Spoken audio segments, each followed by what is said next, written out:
Hello friends, आज আমি এটা নতুন বস্তু শিকিম। ইয়াত দিছে যে √100% ৰ মান হ'ল number 1 option number 1 10%, option number 2 1%, option number 3 100% আৰু অপচন নাম্বাৰ ডি বা অপচন নাম্বাৰ 4 যেটো আছে এটাও। আচ্ছা, আপোনালোকে কি ভাবি আছে যে উত্তৰটো কিমান হ'ব? 10%। কিন্তু যোনে যোনে 10% ভাবি আছে এটো কিন্তু একদম ইনকাৰেক্ট, ভুল। ঠিক আছে? আচ্ছা, এতিয়া কথা হ'ল কিয় 10% ভুল হ'ব আৰু কিয় বেলেগটো শুদ্ধ হ'ব বা কিয় এটাও নহয় যিকোনো এটা উত্তৰ ওলাব। কাৰণ 10% কিয় নহয় এইটো আমি পঢ়িলে পিছতহে বুজি পাবা। চাবা, 1 মিনিটত শিকাম, বেছি সময় নহয়। ইয়াত আমাৰ কি আছে? √100%, নহয় জানো? এটোক আমি ভাঙি দিওঁ। √, কিমান আছে? 100% আছে, নহয় জানো? এটোক যদি ভাঙি দিওঁ √100, এই পাৰ্চেন্টেজৰ সলনি তলত কিমান বহে?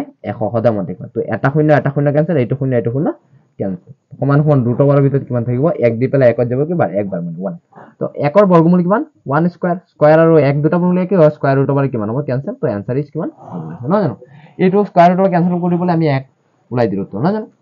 এতিয়া আমি চাম এই যিটো আমাৰ কি আছে অপচন আছে, অপচন কেইটা চাম কোনটো শুদ্ধ। চোৱা, প্ৰথমটো আছে কিমান? নাম্বাৰ 1 10%, নহয় জানো? আমি 10% ক সলভ কৰা। চোৱা, 10 পাৰ্চেন্টেজৰ সলনি তলত কিমান বহে? 100।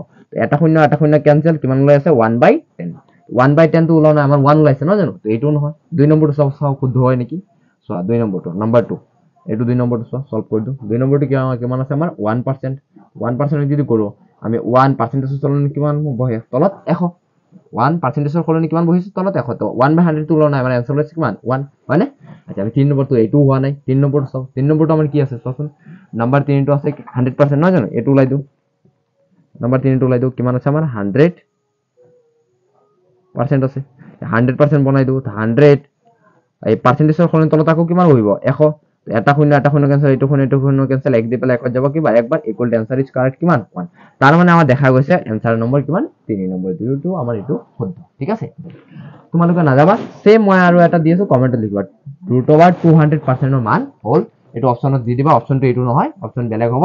গতিকে √200 ৰ মান হ'ল, তোমালোকে কমেন্টত লিখিবা। ঠিক আছে? Thank U.